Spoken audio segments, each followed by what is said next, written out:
how to calculate the overlap length for the structural members। Last video में हमने ये सीखा था कि कौन कौन से जॉइंटिंग मेथड हैं स्ट्रक्चरल मेंबर्स के लिए, उनको जोड़ने के लिए। उसमें वेल्डिंग हमने पढ़ा, ओवरलैप पढ़ा और कपलिंग पढ़ा। In this video we will calculate the overlap length. तो मैंने इस वीडियो में आपको यही बताना है कि हम डिफरेंट स्ट्रक्चरल मेंबर्स के लिए, बीम, कॉलम और स्लैब के लिए स्ट्रक्चर स्टील में रिइंफोर्सिंग बार्स का कितना जो है ओवरलैप देते हैं। तो first of all we have to calculate the overlap length for the slab structural members। Basically, overlap length is a typical multiple of development length। इसको यूजुअली एक्सप्रेस किया जाता है बार डायमीटर से, मल्टीपल्स ऑफ बार डायमीटर्स। तो common guidelines हैं इसके लिए, वो ये हैं कि 40 to 60 टाइम्स ऑफ डायमीटर बार लिया जाता है।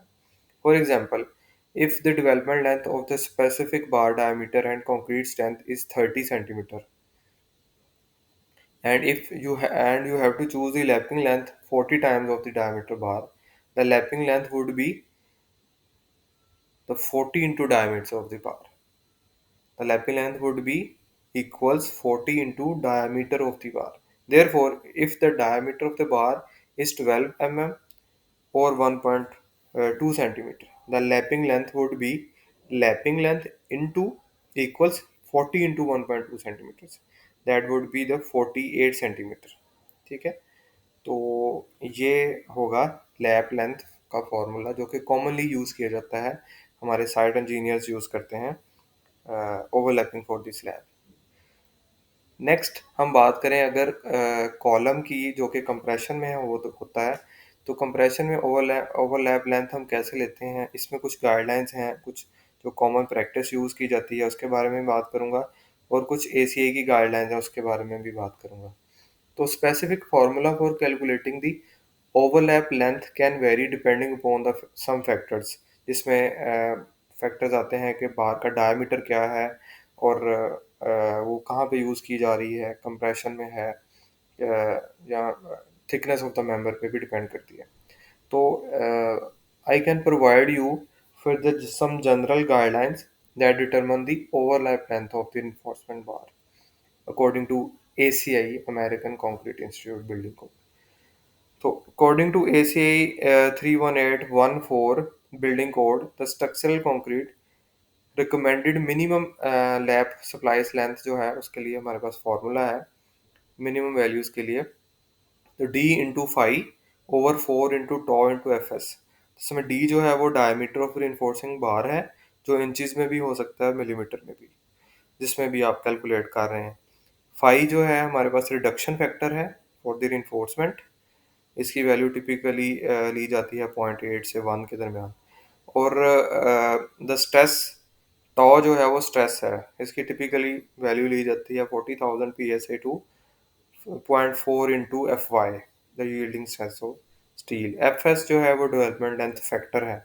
डेवलपमेंट लेंथ क्या होता है वो भी हम इसी वीडियो में आगे डिस्कस करते हैं। उसके बाद आती है overlap length for the beams.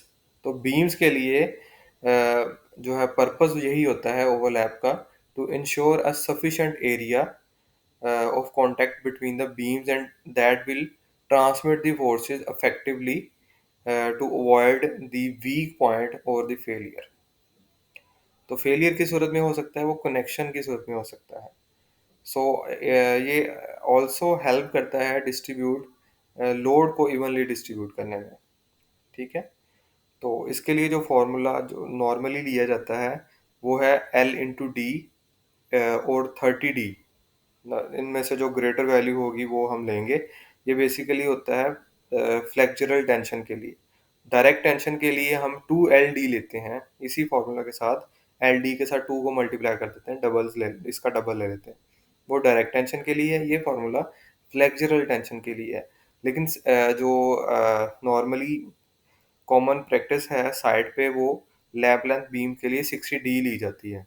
तो इसी तरह भी ये वैल्यू आ जाती है। ऊपर वाला एक सम कोडल जो है वो गाइडलाइंस है 30D वाली और L/D वाली।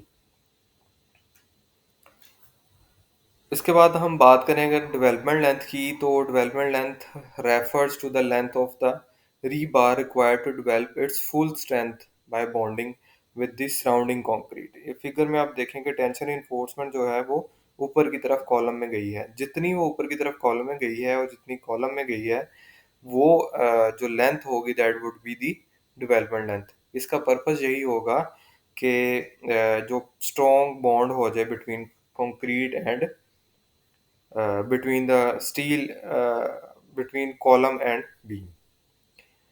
When a reinforcing bar is embedded in the concrete, it relies on the bond between the steel and concrete। तो इसका पर्पस यही होता है कि टेंसाइल फोर्सेस को ट्रांसफर करें इफेक्टिवली, ताकि बॉन्ड जो है वो स्ट्रॉन्ग बन सके। नेक्स्ट है स्प्लाइस लेंथ। स्प्लाइस लेंथ भी उसके लिए कोडल है ACI 31805 के अकॉर्डिंग कुछ लेंथ की रिइंफोर्समेंट की क्राइटेरिया है, उसकी वैल्यूज़ हैं गिवन हमारे पास। It depends on the bar sizes, जैसे number 3, number 4, number 6 and number 8 bars हैं। उनके लिए फुटिंग के लिए रैफ्ट फुटिंग है और कॉलम है, बीम्स हैं, वॉल स्लैब। तो FC की वैल्यू के अकॉर्डिंग यहाँ पे उसकी कंक्रीट कवर और स्प्लाइस लेंथ की वैल्यू गिवन है। ये एक बहुत ही यूज़फुल टेबल है जो कि फील्ड में नॉर्मली यूज़ किया जाता है। आई होप आपने इस वीडियो से बहुत सारी चीज़ें जो कि कन्फ्यूजन में थी वो सीखी होंगी।